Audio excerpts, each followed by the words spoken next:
Esta é a historia de Alan Lomax e José María Rodríguez.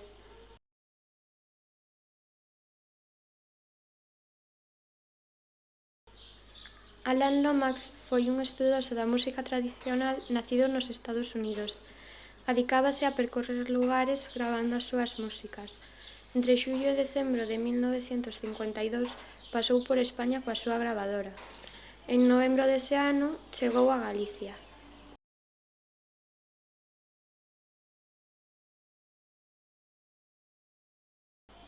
En Galicia pasou por Ourense, Ribadavia, Fisterra, Corcubión e outros lugares. O 27 de novembro, mentras viaxaba cara a Lintra, parou en San Miguel. Nesa aldea coñeceu a José María Rodríguez e ao seu pai.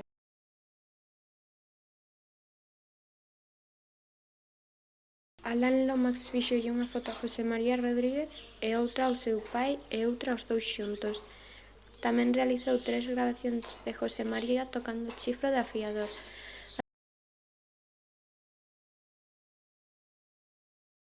En 1955, Alan Lomax publica un disco sobre a música tradicional española. Nese disco inclúese unha das gravacións que lle fixera José María Rodríguez co seu chifro.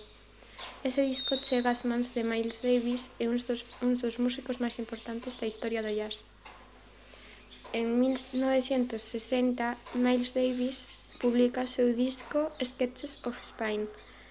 A Miles Davis debeulle gustar o toque de chifro de José María Rodríguez, xa que se inspirou en el para compoñer o tema de Pan Paper.